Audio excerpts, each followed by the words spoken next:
وَإِن تَعُدُّوا نِعْمَةَ اللَّهِ لَا تُحْصُوهَا، اگر تم اللہ تعالیٰ کی نعمتوں کو گننا شروع کر دو تو شمار، اونچی بولو ذرا، اور تھوڑا سا اونچی آواز سے بولے، شمار کیوں نہیں کر سکتے؟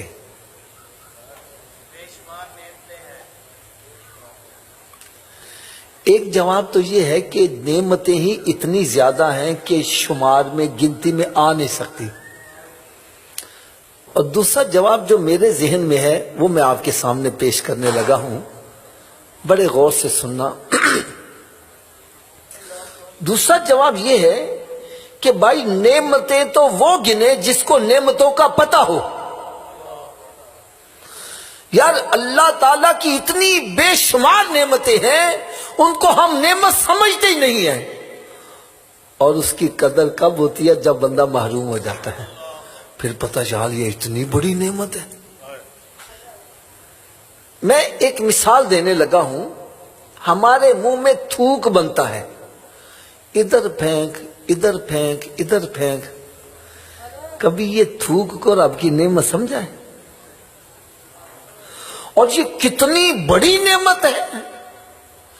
ایک بندے کے منہ میں تھوک نہیں بنتا تھا، اس نے لاکھوں کروڑوں روپیہ خرچ کر دیا، باہر کے ملکوں میں جا کے علاج کروایا کہ میرے منہ میں تھوک بن جائے، نہیں بن رہی۔ ایک بندہ کہتا یار نہیں باندھی تو پھر کی ہو گیا؟ کہتا بے وقوف تیرے منہ میں بن رہی ہے، تجھے اس کی قدر نہیں ہے، مجھ سے پوچھو یہ کتنی بڑی نعمت ہے۔ کہنے لگا یہ تھوک کے اندر ایسیڈیٹیز پائی جاتی ہیں، جب بندہ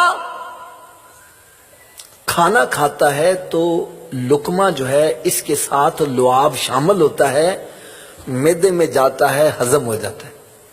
وہ کہنے لگا میرے منہ میں تھوک نہیں بنتا، میں جیسا لقمہ کھاتا ہوں ویسا ہی نکل جاتا ہے، ہضم ہوتا ہی نہیں ہے۔ ایک اور مثال دوں، ہمیں پیاس لگتی ہے، پانی پیتے ہیں، تھوڑی دیر کے بعد استنجا خانے چلے جاتے ہیں، پیشاب کر کے واپس آ جاتے ہیں۔ کبھی پیشاب کے آنے کو بھی رب کی نعمت سمجھا ہے؟ ارے یہ کتنی بڑی نعمت ہے، یہ اس سے پوچھو جس کا پیشاب رکا ہوا ہے، کس قدر وہ چلا رہا ہے، چیخ رہا ہے، پیشاب کی تذابیت بدن کے اندر پھیلتی جا رہی ہے۔ ایک بادشاہ کے بارے میں آتا ہے، اس کا پیشاب رک گیا، چیخ رہا ہے، چلا رہا ہے، ڈاکٹر حکیم طبیب سب کٹھے ہو گئے، لیکن کوئی بات نہیں بن رہی۔ ایک اللہ کا ولی بھی آ گیا، کہنے لگا میں علاج کرتا ہوں۔ اگر کرو، کہنے لگا نہیں پہلے طے کرو دو گے کیا؟ کہنے لگا مانگو جو مانگو گے۔ کہنے لگا یہ سلطنت میرے نام کرو۔ اس نے کہا میں مرا جا رہا ہوں، میں نے ساتھ لے کے تھوڑی جانی ہے، سب تمہارے نام۔ استنجا خانے گیا، کھل کے پیشاب آ گیا، باہر نکلا، کہنے لگا اب آپ تخت پر بیٹھو، میں نیچے بیٹھوں گا۔ وہ اللہ کا ولی تخت پر چڑھا اور اس کو ایک ٹھوکر مار کے کہتا ہے میں نے اس تخت کو کیا کرنا جس کی قیمت میرے نزدیک پیشاب کے چند قطرے رکھ دی گئی۔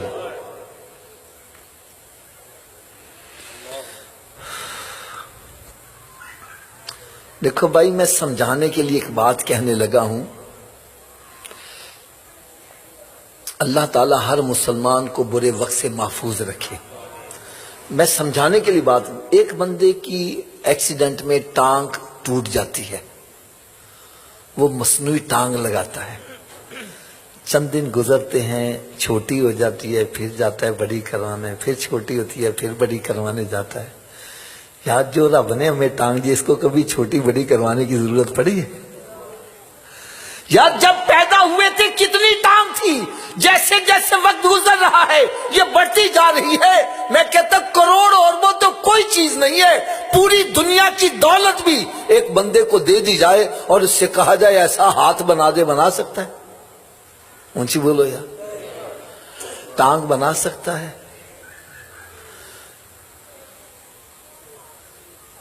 لیکن ایک بات یاد رکھو، اللہ تبارک و تعالیٰ نے ہمیں نعمتیں جو دی، اس میں کسی بھی نعمت کی قیمت ادا ہو ہی نہیں سکتی، لیکن اللہ تبارک و تعالیٰ نے کسی بھی نعمت پر احسان نہیں جتلایا۔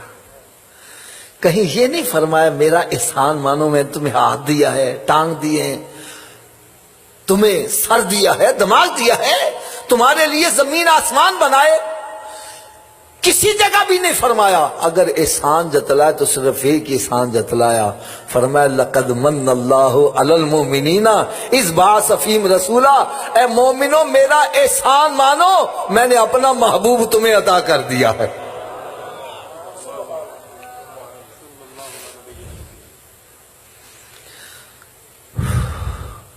اب میرا اگلا سوال یہ ہے کہ رب نے احسان کیوں جتلایا؟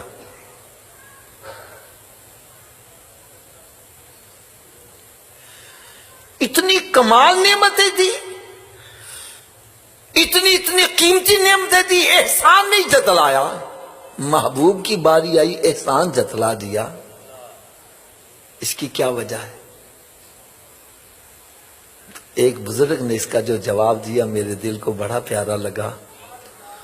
وہ فرمانے لگے کہ ایک فقیر آپ سے مانگنے کے لیے آتا ہے اور کہتا ہے جناب میں نے کھانا کھانا ہے، بھوک بڑی شدید لگی ہے، میری مدد کرو۔ آپ جیب میں سے 1 روپے کا سکہ نکال کے اس کے ہاتھ پر رکھتے ہو اور کہتے ہو میرا احسان مانو، میں نے تمہیں 1 روپیہ دیا ہے۔ کیا آپ کا کہنا یہ صحیح ہے؟ وہ کہے گا جناب بھیا واپس لے لو، احسان کیوں جتلان دیجیے؟ اس کی تو 1 روٹی نہیں آتی، اس کا تو سالن نہیں آتا، اس کا تو 1 منرل واٹر کی بوتل نہیں آتی، احسان کا ایک جتلا رہے ہو؟ یار احسان تو جب ہے وہ کہتا جی میں نے کھانا کھانا ہے، آپ جیب میں سے 1000 روپے کا نوٹ نکال کے دے دو، لو یار جاؤ کھانا کھاؤ جا۔ لیکن 1000 میرے نزدیک کو ویلیوبل ہو سکتا ہے، جو امیر آدمی ہے وہ 1000 کو کچھ نہیں سمجھتا، جو اس سے امیر ہے وہ 1,00,000 کو کچھ نہیں سمجھتا، جو اس سے امیر ہے وہ 1 کروڑ کو کچھ نہیں سمجھتا۔ تو رب تعالیٰ تو سارے غنیوں کا غنی ہے۔ رب تعالیٰ نے ارشاد فرمایا اور تمہارے نزدیک ہاتھ بڑی قیمتی شے ہے لیکن میرے نزدیک ویلیوبل نہیں ہے، تمہارے نزدیک ٹانگ بڑی قیمتی شے ہے، میرے نزدیک ویلیوبل نہیں ہے، تمہارے نزدیک سورج چاند ستارے بڑے قیمتی شے ہیں، میرے نزدیک ویلیوبل نہیں ہے۔ فرمایا پوری کائنات میں اگر کوئی ویلیوبل شے ہے تو میرے محبوب کی ذات ہے۔